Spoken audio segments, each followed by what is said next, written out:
अस्सलाम वालेकुम व्यूवर्स, उम्मीद करता हूँ आप सब ठीक होंगे।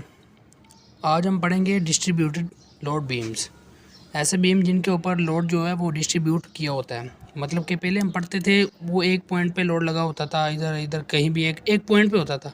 लेकिन अब बीम के ऊपर एक डिस्ट्रीब्यूटेड लोड लगा हुआ है बीम के कुछ एरिए पर। आज हम सीखेंगे कि इसका कैसे शियर फोर्स और फ्री बॉडी डायग्राम बनाते हैं। तो 600 किलो न्यूटन मीटर की फोर्स लगी हुई है। 600 न्यूटन पर मीटर, मतलब कि 1 मीटर के ऊपर 600 न्यूटन फोर्स लगी हुई है इस बीम के ऊपर।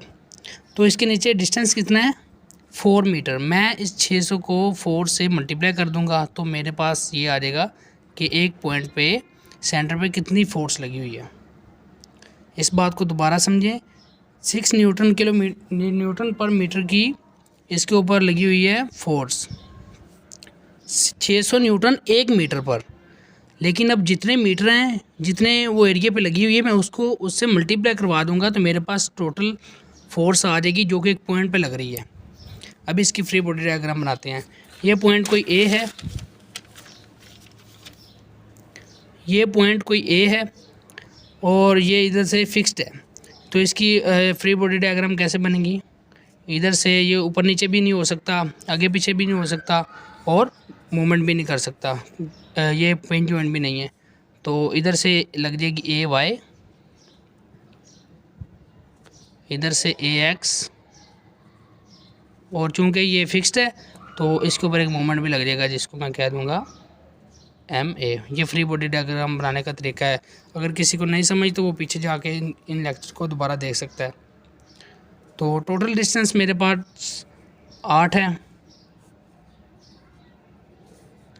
और फोर्स इधर एक पॉइंट पे कितनी लग जाएगी आगे इसके सेंटर में, 6 4 बार 24 किलो न्यूटन मीटर। ये लग गई इसके सेंटर पे। अब 2 मीटर इधर डिस्टेंस रह गया, 2 मीटर इधर। तो ये इसकी मैंने बना ली फ्री बॉडी डायग्राम। अब इससे मैं सबसे पहले एक्सटर्नल फोर्सेस निकालूंगा। एक्सटर्नल फोर्सेस कैसे निकालते हैं? इक्विलिब्रियम की इक्वेशन लगाकर सिग्मा एफ ऑफ एक्स, मैं कहूँगा सिग्मा एफ ऑफ एक्स किसके बराबर होता है? एक्स की तरफ कौन सी है? ए एक्स इज इक्वल टू 0। और इसके अलावा अब ये जो फोर्स लगी है, अब इसका यहाँ से डिस्टेंस कितना बन गया? 2 यहाँ से, और टोटल कितना है? 4 4 2 6 बन गया ये डिस्टेंस। अब ये क्या होगा? ए ऑफ एक्स आ गया sigma f of y is equal to 0। Y की तरफ कौन कौन सी फोर्सेज लग रही हैं? मैं इसको कहता हूँ, मैं इसको ऊपर को पॉजिटिव ले लेता हूँ, इसको इधर को पॉजिटिव ले लेता हूँ। ये आपने साथ में लगा देना, इससे आसानी हो जाती है कि आप किधर को पॉजिटिव ले रहे हैं। ए वाई आ जाएगा और ये ऊपर से नीचे को लग रही है फोर्स, तो ये हो जाएगा -4 इज इक्वल टू 0। और ये उधर जाकर हो जाएगा A Y is equal to 24 newton metre. मैं इसको यूँ भी लिख सकता हूँ, A Y is equal to 2.4 kilo newton metre. मैं इसको यूँ भी लिख सकता हूँ, ये किलो न्यूटन में होगी। इसके बाद अब मेरे पास ये एम ए नहीं है, ये भी अननोन है, मैं इसको निकालूंगा। मूवमेंट लगा दूंगा इसके गिर्द, मूवमेंट अबाउट ए। तो ये इसको मैं एंटी क्लॉकवाइज पॉजिटिव लेता हूँ, इज इक्वल टू 0। अब यहाँ पे आपने फिंगर रख लेनी है, लेकिन इधर चूँकि एक पहले ही लग रहा है मूवमेंट, पहले मैं इसको काउंट कर लूँगा। ये है किस तरफ? क्लॉकवाइज है, इसके नेगेटिव ले लूँगा। एम ए तो हमने निकालना है, एम ए। तो इसके बाद और मैं आगे चला जाऊँगा, कौन सी फोर्स लग रही है? फोर्स लग रही है, ये किस तरफ लग रही है? ये भी क्लॉकवाइज लग रही है। नेगेटिव पहले लगाऊंगा, इसके साथ 2.4 लिखूँगा। अब मैं किलो न्यूटन में कर रहा हूँ ना इसको। और ये डिस्टेंस इसका कितना है परपेंडिकुलर? 6, वो लिख लूँगा इज इक्वल टू 0। और ये कोई भी फोर्स नहीं लग रही इधर। यहाँ से मैंने एम ए निकाल लिया, M A is equal to आ जाएगा -14.5 4 किलो न्यूटन। ये मैंने इसकी एक्सटर्नल फोर्सेज निकाली जो मेरे पास अननोन थी, AX, AY और MA। अब हम इसकी नेक्स्ट इसको काटना है हम इसको 2 पॉइंट पर काटेंगे। एक बार तो फोर्स से पहले काटते हैं, और डिस्ट्रीब्यूटेड लोड में ऐसा होता है कि जहाँ पर फोर्स डिस्ट्रीब्यूट लगी हुई होती है वहाँ पे एक बार दरमियान से काटते हैं, वहाँ पे कहीं भी जगह से काट लेते हैं, 2 बार काटते हैं। अब हम आ जाते हैं इसकी नेक्स्ट स्टेप पर। हमने एक्सटर्नल फोर्सेस निकाल ली। AY हमने निकाला था 2.4 किलो न्यूटन, वो मैंने लगा दिया। MA हमने -14.4 निकाला था, तो चूँकि वहाँ पे मैंने इसको क्लॉकवाइज लिया हुआ था तो नेगेटिव आया, मैंने इसको एंटी क्लॉक कर दिया। वो उसकी डायरेक्शन चेंज उन्होंने कहा कर दे तो हमने कर दी। अब इसको आ गया काटने वाला सीन। अब इसको हम काटेंगे।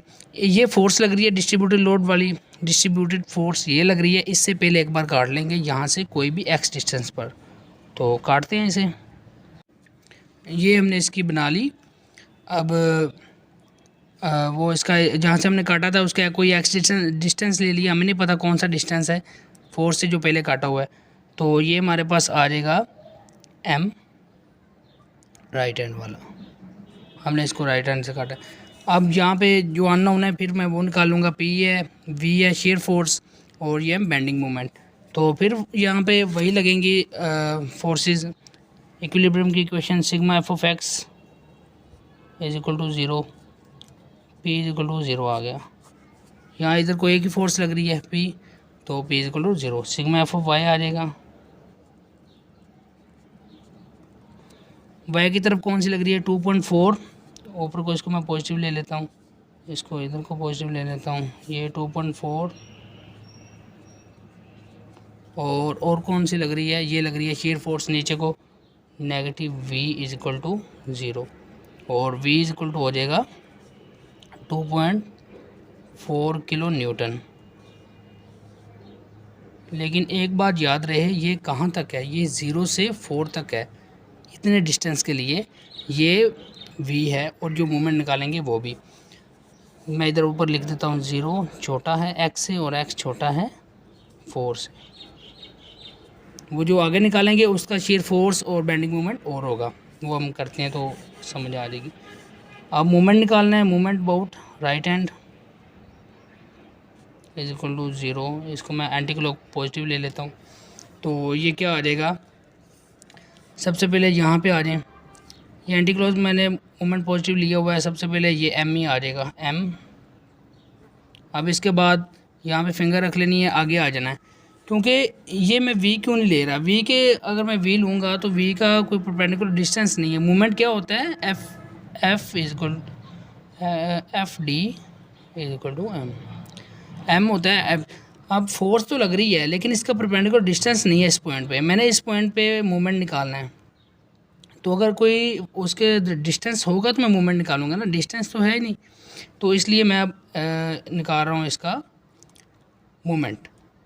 अब इसके पॉइंट के गिर्द निकाला, ये एंटी क्लॉकवाइज पॉजिटिव ले लिया। अब इससे आगे ये एक मूवमेंट लग रहा है, इसको मैं लिख लूँगा पॉजिटिव। ये एंटी क्लॉक किया, इसको पॉजिटिव लिखना है 14.4। और इसके अलावा एक फोर्स लग रही है, वो एंटी क्लॉकवाइज है -2.4, और इसका परपेंडिकुलर डिस्टेंस कितना है x। अब ये देखें, ये फोर्स थी, फोर्स का मैंने डिस्टेंस लिया x, लेकिन ये चूँकि मूवमेंट ही था तो मूवमेंट का तो डिस्टेंस नहीं, वो मूवमेंट मुझे बनाया मिल गया तो मैंने उसको वैसे लिख लिया। ये फोर्स थी, फोर्स के साथ मुझे डिस्टेंस चाहिए, वो मूवमेंट के बराबर होता है। अगर मूवमेंट ही मिल जाए तो उसको मैं वैसे ही लिख लूँगा, और वो क्लॉकवाइज एंटी क्लॉकवाइज तो उसके साथ मैं साइन लगा दिया करूँगा। तो जस्ट अब M = आ जाएगा, M = आ जाएगा 2.4x -14.4। अब ये क्या x आ गया। अब x की वैल्यू मेरे पास क्या है 0 से 4। अब मैं 0 से 4 तक इसमें वैल्यूज़ पुट करूँगा तो मेरे पास एक टेबल बन जाएगा, जिससे मैं एक ग्राफ बनाने के लिए मेरे लिए आसानी हो जाएगी। वो टेबल अब कैसे बनेगा वो देखते हैं। अब यहाँ पे हमने टेबल बनाना है, तो टेबल बनाने के लिए क्या करेंगे, यहाँ पे हम x की वैल्यू पुट करते जाएंगे और m की एक वैल्यू आती जाएगी। लेकिन x की वैल्यू कौन कौन सी पुट करनी है, 0 से 4 तक, क्योंकि हमने 0 से 4 तक के भी मोमेंट और शेयर फोर्स निकाली है और इसके निकालने के लिए इसको दोबारा काटना पड़ेगा। अब यहाँ पे क्या करना है, सिंपली 0 से 4 तक मैं यहाँ पुट करूँगा तो मेरे पास वैल्यू आती है। 0 पुट किया तो -14.4 आ गया, 1 पुट किया तो अब आ गया नेक्स्ट स्टेप। अब हम काटेंगे इसको जहाँ पे डिस्ट्रीब्यूट लोड लग रहा है वहाँ पे। अब ये मैंने 0.6 लिखेगा, लेकिन वहाँ पे 600 किलो न्यूटन था, अब मैंने इसको किलो न्यूटन में कर दिया तो 0.6 किलो न्यूटन, उसका कोई मसला नहीं। अब मैं एक बार इसको यहाँ से किसी भी जगह से काटूँगा जहाँ पे डिस्ट्रीब्यूट लोड लगा हुआ है, मुझे नहीं पता वो क्या डिस्टेंस है, तो काटते हैं इसको। अब हमने इसको बना लिया, तो अब क्या करेंगे, अब ये देखेंगे कि इसका नीचे वाला डिस्टेंस कितना है, क्योंकि हमने किसी भी पॉइंट से काटा हुआ है। मैं ये भी ले सकता था लेकिन मैंने इधर वाली साइड ले ली क्योंकि आसान हो जाए, मैंने कहा। तो आप इधर वाली भी ले सकते हैं। तो लेकिन एक बात याद रखने को, आपने ये वाली साइड ली है तो आपने डिस्टेंस यहीं से लेना है। आप पिछले लेक्चर में हमने पढ़ा था, ये जहाँ से हम काटते हैं हमें नहीं पता कितना डिस्टेंस है, ये यहाँ पर ये एक्स डिस्टेंस है। ये पॉइंट कौन सा है, ये ए वाला पॉइंट है, ये वाला। यहीं से हम डिस्टेंस हमेशा दिया करेंगे। बच्चे क्या करते हैं, वो फिर डिस्टेंस भी इधर से ले लेते हैं। वो कहते हैं ये 4 दिया हुआ है, ये हम ऐसे कहते हैं इसको हम 3 ले लेते हैं, 2 ले लेते हैं, ऐसा नहीं होता है। एक्स से डिस्टेंस और टोटल डिस्टेंस हमारे पास कितना है, 8। तो मेरे पास ये डिस्टेंस, मैं इसको निकाल दूँ इसमें 8 नेगेटिव एक्स। अब इसी की बेस पे ये फोर्स भी बनेगी। अब ये फोर्स कितनी आएगी, 0.6 थी, 0.6 किलो न्यूटन मीटर। मीटर मतलब कि नीचे डिस्टेंस कितना था, पर मीटर है, पर मीटर। अब नीचे डिस्टेंस है 8 नेगेटिव एक्स, तो ये फोर्स भी हो जाएगी डिस्टेंस के साथ मल्टीप्लाई, तो क्या आ जाएगा 8 नेगेटिव एक्स। अब ये आ गई हमारे पास फोर्स जो ये है। तो इसको मैं आगे ले जाता हूँ, जैसे हमने पीछे बनाया था एक्सटर्नल फोर्सेस निकालने के लिए। अब ये एक पॉइंट पे लग जाएगी, क्योंकि मैंने इसको डिस्टेंस से मल्टीप्लाई कर दिया है। अब ये सेंटर में आके लग जाएगी, सेंटर में लगेगी तो ये आ जाएगा 0.6 into 8 negative x, 8 negative x. तो जब ये सेंटर पे लग रही है तो इसका ये वाला डिस्टेंस और ये वाला डिस्टेंस कितना हो जाएगा, ये 8 नेगेटिव एक्स टोटल डिस्टेंस है, इसका हाफ हो जाएगा। ये चीज़ सबसे मेन है इस टॉपिक में। तो यहाँ पे मैं लगा दूँगा एक्सल फोर्स, शियर फोर्स ऊपर को लग जाएगी जैसे हमने पीछे पढ़ा था, और मोमेंट भी लग जाएगा, बेंडिंग मोमेंट पी। तो यहाँ से अब हम निकाल लेंगे इसकी जो अननोन है फोर्सेस, वो सिग्मा 4 छोटा है एक्स से और एक्स छोटा है 8 से। इसमें यहाँ से बच्चे भी गलती कर जाते हैं।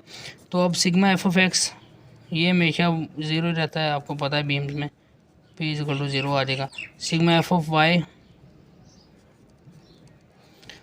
ये शेयर फोर्स मेरे पास है V, और ऊपर से भी एक फोर्स लग रही है, तो मेरे पास ये क्या आ जाएगा, ले लिया फोर्स नीचे को लग रही है, नेगेटिव आ जाएगा 0.6 इंटू 8 नेगेटिव एक्स = आ जाएगा 0। अब यहाँ से हमारे पास V = आ जाएगा आ जाएगा 4.8 नेगेटिव 0.6 एक्स। अब चूँकि यहाँ पे भी x आ गया है तो इसमें मैं वैल्यू पुट करूँगा और v की एक इस तरह का एक खाना बन जाएगा। लेकिन यहाँ पे देखें, यहाँ पे कांस्टेंट ही आ गया था, अगर यहाँ पे भी x आता तो मैं ये भी वैल्यू पुट करता। लेकिन अब चूँकि यहाँ पर x आ गया तो मैं v के लिए भी यहाँ पे एक पुट की। यहाँ पे अब मैं कहाँ से 4 से 8 तक, मतलब मैं 5 पुट करूँगा, 4 में पुट करूँगा तो वही आ जाएगा 2.4 ही आ जाएगा, वो मुझे पता है। अब हम नेक्स्ट चले जाते हैं, मूवमेंट निकालते हैं। मूवमेंट कैसे निकालना है, sum of movement about left hand 0। इसको मैं एंटी क्लॉकवाइज पॉजिटिव ले लेता हूँ। तो सबसे पहले तो मैं इस पॉइंट पे देखूँगा कोई मूवमेंट है इस पॉइंट पे एक, वो मूवमेंट क्या है वो मुझे नहीं पता। एंटी क्लॉकवाइज मैंने पॉजिटिव लिया, वो क्या है, वो क्लॉकवाइज है। इसको मैं नेगेटिव लूँगा, नेगेटिव m। और इसके बाद मैं देखूँगा आगे फोर्स कौन सी लग रही है, ये एक फोर्स लग रही है और वो भी नेगेटिव है फोर्स, मतलब कि वो क्लॉकवाइज है। 0.6 इंटू 8 नेगेटिव एक्स, और डिस्टेंस कितना है ये हमारे पास 8x/2, 8 नेगेटिव x/2, ये हमारे पास परपेंडिकुलर डिस्टेंस है। यहीं से बच्चे गलती करते हैं। आप वीडियो को पॉज करके इसको देखें, इस कंसेप्ट को समझें। अगर आपको इस कंसेप्ट की समझ आ गई तो आपके लिए आसानी हो जाएगी। यही इसमें मुश्किल काम है, बाकी सब वही है। तो इक्वल टू आ गया 0। अब मेरे पास m आ जाएगा, m equal to negative 0.3 8 negative x का स्क्वायर किलो न्यूटन मीटर। अब चूँकि इसमें फिर x आ गया है, मैं 4 से 8 तक वैल्यू पुट करूँगा। अब हम इसका ग्राफ बनाते हैं। x और y की वैल्यू पुट करके हम इसका भी बना लेते हैं कि पॉइंट पे क्या क्या पॉइंट्स आते हैं हमारे पास। 4 से 8 तक हमने पुट करना है। सारे इनकी मतलब कि जो डिटेल थी वो हमने सारी निकाल ली। हमने इसको, हमें ये भी पता है बीम को कितनी बार काटना है। डिस्ट्रीब्यूटेड लोड लगा हो तो इस एक बार उसके अंदर से काटना है और एक बार पहले काटना है जब वो फोर्स लग रही है, फोर्स से पहले। अब हम आ जाते हैं इनकी शेयर फोर्स और बेंडिंग मोमेंट डायग्राम पर। इनकी डायग्राम अब यूँ बनेंगी, और जब मेरे पास डिस्टेंस था 4 से 8 के दरमियान, तो मेरे पास इक्वेशन ये बनी v इक्वल टू 4.8x, और जब इसमें x भी आ गया तो मुझे पता चल गया कि मैंने इसमें ऊपर वाली वैल्यू पुट करनी है। लेकिन ये कांस्टेंट आया था तो इसमें मैंने इसको ऐसे ही रहने दिया। अगर यहाँ पे भी 2.4x या कुछ समथिंग आया था तो मैं इसमें भी ये पुट करता और इसका भी इस तरह का एक डब्बा बना लेता, तो मेरे पास जो इसकी वेरिएशन थी वो आ जानी थी। अब मैं क्या करता हूँ, अब इसकी डायग्राम बनाते हैं। 0 से 4 तक 2.4 है, ये 2.4 और ये 4 तक, ये एक पॉइंट आ जाएगा। यहाँ तक मेरे पास एक सीधी लाइन आ जाएगी यूँ। इसके बाद ये वेरिएशन करना शुरू हो गया। जब 5 था तो 1.8, मतलब कि यहाँ पे। उसके बाद 1.2 पे ये कहाँ पर आ गया 6 ऐसे। और जब 7 था तो 0.6 यहाँ पे आ गया। ये 1.2 है, यहाँ पे आ गया, और ये 0.6 है तो 7 पर था तो यहाँ पर आ गया। और जब ये 8 है तो ये 0 हो गया। v यहाँ पे 0 है तो ये 8 पे 0। तो ये मेरे पास एक इस तरह की बन जाएगी, इन पॉइंट से गुजरती हुई इसकी डायग्राम यूँ, इस तरह यूँ ये बन गई हमारे पास शेयर फोर्स डायग्राम। इसके बाद हम आ जाते हैं बेंडिंग मोमेंट डायग्राम। इसमें चूँकि सारे नेगेटिव है तो ये नीचे आएगा, ऊपर को ये पॉजिटिव होता है। m है, ये मैंने x लिया हुआ है, x 8 तक है। तो इसको देख लेते हैं। जब ये x 0 है, ये पॉइंट 0 है, और नेगेटिव 14.4 m है, ये m है, तो यहाँ से शुरू होगा ग्राफ। m एक पॉइंट ये आ गया क्योंकि इसी लाइन पे 0 है। और जब x 1 है, ये 1, तो ये कितना है, ये नेगेटिव 12 है। और जब नेगेटिव 7.2 है तो ये हो गया 3, ये आ जाएगा 3 इस तरह। इसके बाद जब ये है नेगेटिव 1.2 तो ये आ गया 6। मैंने इसको थोड़ा सा कुछ छोड़ दिए स्टेप, तो ग्राफ ठीक ही बनेगा, वो आप देख लें। जब ये है 0.3 तो ये है 7। जब ये 8 है तो ये हो गया 0। तो इसका ग्राफ यहाँ से चलेगा यूँ होता हुआ इधर से इधर, और ये इसका बेंडिंग मोमेंट डायग्राम इसका बन जाएगी, और ये शेयर फोर्स डायग्राम। उम्मीद करता हूँ आपको समझ आई होगी। ये था आज का लेक्चर डिस्ट्रीब्यूटेड लोड वाला, इसमें वही पॉइंट। तो थैंक्स फॉर वाचिंग।